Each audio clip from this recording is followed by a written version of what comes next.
Kokrajhar municipality बर्डनि बाखनायथाव हाबाफारि।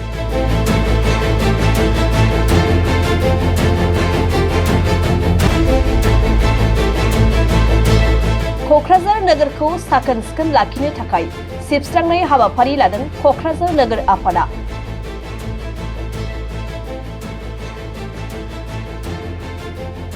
क'क्राझार नोगोरनि गासै मोनसे वार्डफोरखौ सोमखोर आरो साखोन-सिखोन लाखिनांगौनि थाखाय दिनै क'क्राझार मिउनिसिपालिटि बर्डनि मासिगिरि बिष्णु नार्जारिनि दैदेननायाव दिनैनिफ्राय जागायनानै फैगौ 30 नबेम्बरसिम 6 साननि हाबाफारिजों क'क्राझार सहराव सिबस्रांनाय हाबाफारिखौ जागायो। दिनैनिफ्राय जागायनाय साखोन-सिखोन हाबाफारिखौ बेखेवनानै होयो बिटिसिनि एमसिएलए जुबिराज बसुमतारिया। आच्छा, जोंनि क'क्राझार मिउनिसिपाल बर्डआ मोनसे गोख्रों मोनसे थांखि लानानै जोंनि क'क्राझार सहरखौ माने हाइजेनिक आरो मोजां साफायै लाखिनो थाखाय सेस्था जोंनाव मोनसे जोंनि गासैबो क'क्राझार बासिनो मोनसे लाखिनो सानदों। आरो बेवहाय दिनैहाय क'क्राझार मिउनिसिपाल बर्डआ बे 1 नम्बर आरो 2 नम्बर वार्डआव जों प्रथम जागायजेनबाय। दिनै बे जोंनि जागायजेननायाव जोंनो मानगोनां 2 नं बररगाव कन्स्टिटुएन्सिनि जोंनि श्री जुबिराज बसुमतारी बिथाङा गाहाय आलासि हिसाबै बाहागो लानानै जोंखौ जथेस्थ माने उत्साह होबाय। आरो बेजों लोगोसे जोंना एडिसि सुब्रम आदित्य बरा बिथाङाबो फैबाय।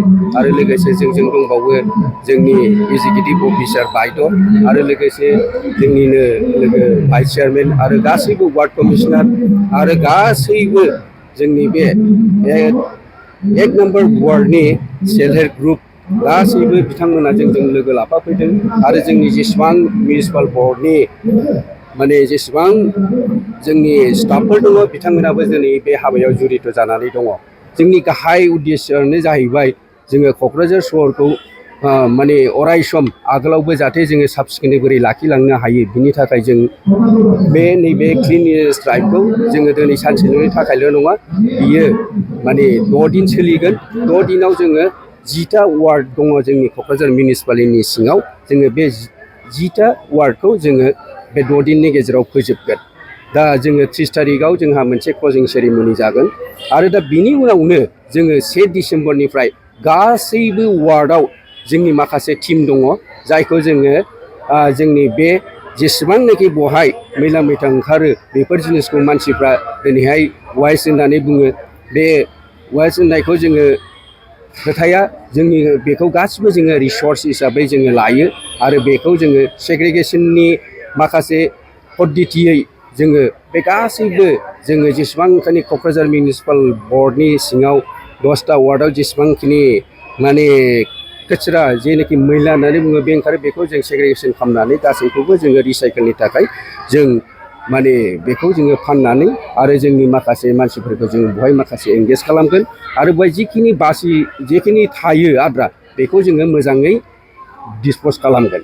आरो बेनिखायनो जोङो मोनसे थांखि लाबाय, जोंनि बे माने अखानाय बोथोरनि आगोलनो मनसुननि स्टार्ट जानायनि आगोलनो जोंनि क'क्राझार सहरनि डाम्पिं ग्राउन्डखौ जोङो बन्द' खालामगोन। आरो बेवहाय खुनु थांनाय नङा, गासैखौबो जोङो सेग्रिगेसन खालामनानै बेखौ जोङो फानहरनाय जागोन। आरो बेल' नङा, जोंहा गोबां जायगायाव जायगानिफ्राय जोंनि डाम्पिं ग्राउन्डआव फैयो। थिथागुरिनिफ्राय फैयो, इउनिभार्सिटिनिफ्राय फैयो, मेडिकेल कलेजनिफ्राय फैयो, तिनालि हाथाइनिफ्राय फैयो, दाब दाब जायगानिफ्राय फैयो। बेफोरबायदि जायगाफ्रावबो जोंनि टिमा थांनानै बे गाव जायगायावनो बोरैहाय डिसप'ज खालामजायो बेखौ जोङो गासिबो हाबाफारिखौ जोङो मावनो थाखाय जोंनि क'क्राझार मिउनिसिपाल बर्डआ जथेस्थ जोङो माने थांखि लाबाय। आरो बे थांखिखौ जों जेरैखि जाया जोङो बयबो जोंनि क'क्राझार सहरनि गासैबो मानगोनां जोंनि रायजो राजाफोरखौ लानानै बिथांमोननि हेफाजाब आरो मददखौ लानानै जोङो बे खामानिखौ जाफुंगोन होननानै जों आसा खालामबाय।